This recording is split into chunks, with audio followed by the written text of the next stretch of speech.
Welcome back, you legends. Dr. Cal here, and let's get right into this video. So today we can clearly see red across the board. Every single sector is down except for energy, and the sell-off was led really by the big tech names including Google, Amazon, Tesla, Microsoft, Apple, Nvidia AMD, Facebook. All of the stocks that were up the past couple of weeks are now deep in the red. The S&P 500 is down 2%, the NASDAQ 3%, and the Dow 1.5%. Leading the losers were cyclicals, technology, and communication services. Again, the biggest gainers from the last couple of weeks are now the biggest losers. Every other sector is in the red except for energy, and there's a very good reason for that I'll jump straight into right now. Yesterday I was talking about the 10-year yield and how different stocks and different sectors in the market react to the 10-year yield. And generally speaking, energy and inflation sensitive stocks and commodities go up with the 10-year yield in tandem, and in contrast, high valuation, high PE ratio, price to earnings ratio stocks really hate high yields. So when we had that little pop yesterday, we saw the market pull back, and then when we saw a continuation to the upside by the 10-year yield, we had that extended sell-off today. So why did the 10-year yield jump and why did stocks sell off today? There's a very good reason, and it's this. The Consumer Confidence Index report that came out today was absolutely horrendous. Look at that. 98.7, significantly below the expectations and much lower than the prior reading at 103.2. So it's basically the stock market freaking out about the possibility of a recession coming in much earlier than previously expected. And in fact, I talked about this in a previous video in terms of how the market in general is significantly underpricing the possibility of a recession coming in this quarter.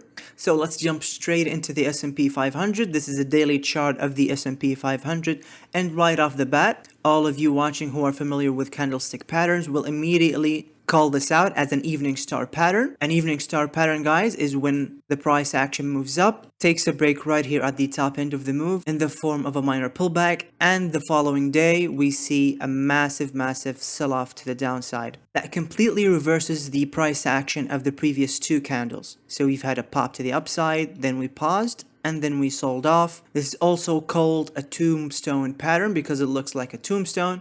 And so where do we go from here?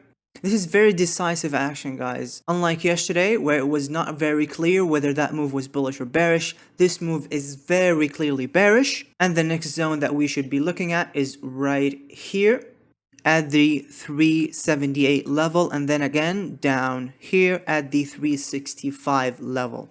If you break through that 378, there's really nothing stopping us from going all the way down and testing the lows again of 365. Now let's take a look at the Qs. The Qs look even worse. Not only did the move today completely reverse the price action of the previous 2 days, in fact, we closed the gap completely, and our next stop would be right here at the lows again at $275 to $270. We'll see if the market makes a stand right here or if we break down and make a lower low. And we can see here, guys, the sell-off was actually on slightly rising volume.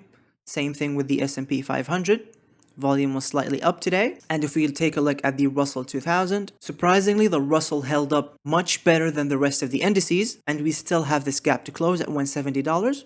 And if we break through that, we will test the lows again at 165. Let's take a look at the VIX, the fear index. We can clearly see a breakout right here out of our descending wedge that we've drawn last week, following this double bottom formation with a higher high on the MACD. So this is very bad news for the stock market, guys, and it signals much worse sell-offs coming in the next few days. And if you take a look at the daily chart with the VIX, we have this trend line that we've seen several reactions to in the past. And there's a strong possibility that we'll see another reaction to this trend line, and we'll see if it holds up again. Because if it does not, well, we better strap in, because it's going to be an absolutely wild ride to the downside. And even throughout the relentless selling that we've seen so far in the year, we have not yet spiked to the 40-point level on the VIX. And to break through this trend line would even put the 50 level in play. Now, to put that into perspective, a spike to 50 on the VIX would look something like this. A sell-off all the way down to the 3 standard deviation line of this channel that I've drawn right here. And it would in fact take us all the way down to the 0.38 Fibonacci line at the $320 level.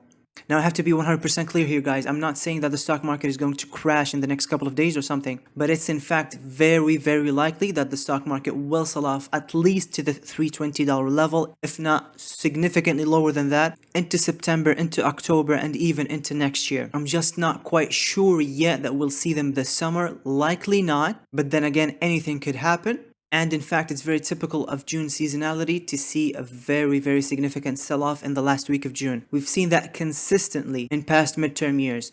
What I'm actually anticipating in the next few trading sessions is something more like this, where we test the previous lows we've seen in the middle of June and perhaps see somewhat of an overshoot to the downside. I'm still looking at that $350 level right here because of this 200 period moving average. I think a touch of the 200 weekly moving average is still in play here, guys. And a bounce off that 350 level is definitely something that I'll be looking at. Now let's jump into energy. This is a daily chart of ExxonMobil. And just as I've pointed out in the past, we've had this double bottom. We've seen that before right here and right here with divergences on the MACD. And every single time this has played out to the upside like that. I was in fact in this trade. I got in right here and I sold out today. I took some profits, because I think we're hitting resistance right here where we've seen reactions in the past.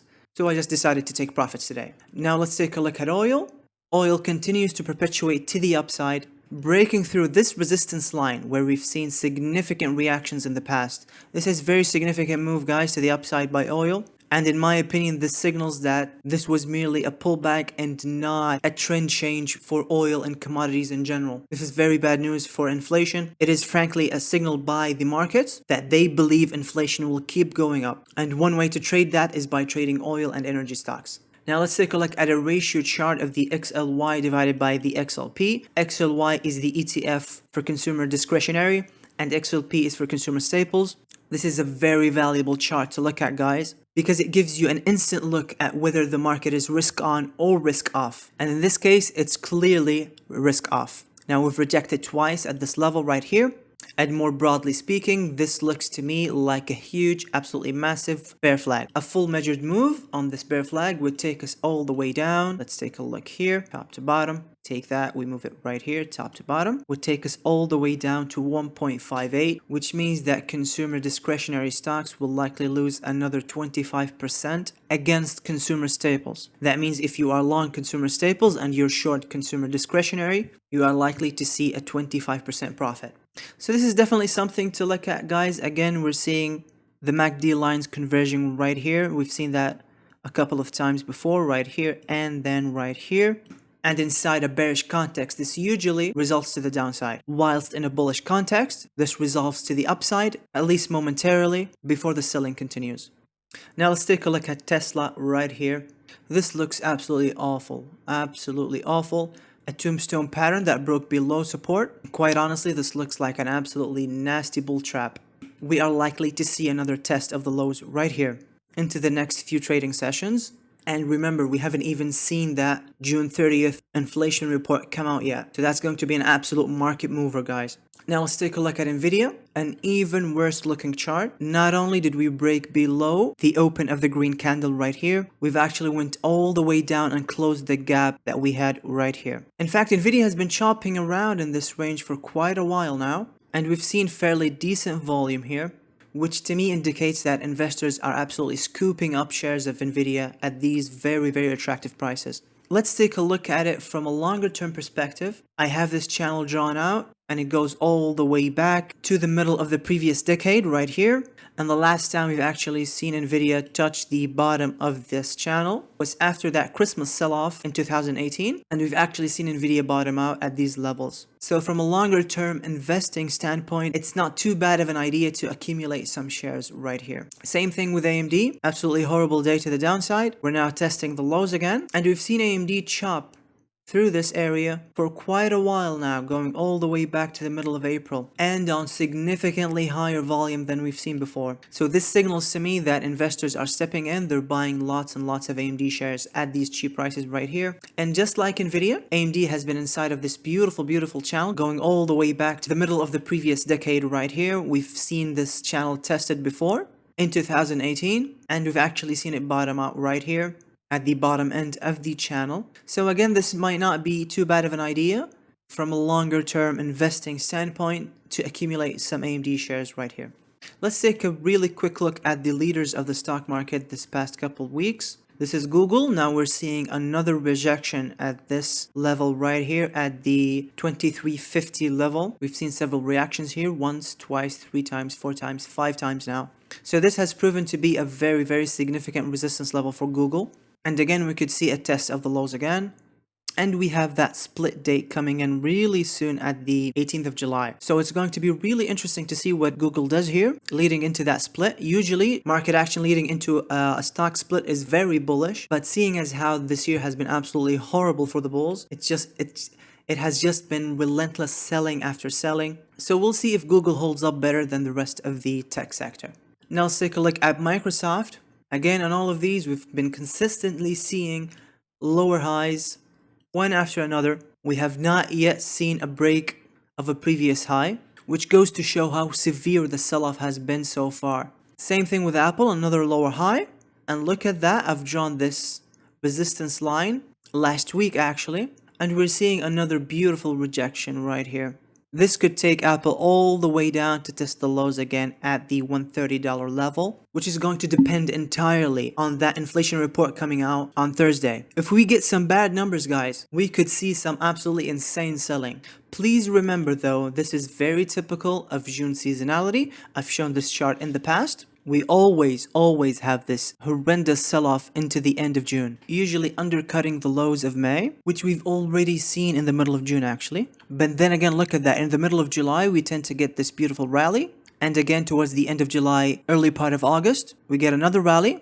And that is going to be an absolutely beautiful point to open some bearish positions, to go short, all the way into the end of September and possibly the end of October, where we tend to get this extreme volatility in pricing, leading into the election results. I have one last chart for you guys, and that's AMC. Unfortunately, the sell-off in the broader market today has rained on AMC's parade, because in the past, when we've seen AMC break through the 50-period moving average, like so, we would typically see an absolutely massive rally follow. But unfortunately, what we have seen today is a possible rejection candle at the 50-period moving average. And if the market continues to sell off, AMC would have to absolutely abort this moon landing mission. Now, going into the end of the week, we have a few more key economic events coming up. We have the GDP revision coming in tomorrow at 8:30 a.m. and heaps of Fed speak at 9 a.m. Ooh, we do love that Fed speak, don't we? Well, if you're a bear, you do. If you're a bull, you absolutely hate it. So expect a lot of volatility tomorrow. I would expect the sell-off to continue, in fact. And then on Thursday, we have that inflation report coming out. The PCE and the core PCE figures are coming out at 8:30 a.m. Now, interestingly, inflation, the core part at least, the core PCE has been falling down. So we've seen somewhat of a topping pattern here. If we see another reading that indicates that inflation has stopped, we could possibly see a revival of the rally and a massive move to the upside. That's all I have for you today, guys. Thank you so much for watching. I'll catch you in the next one. Bye-bye.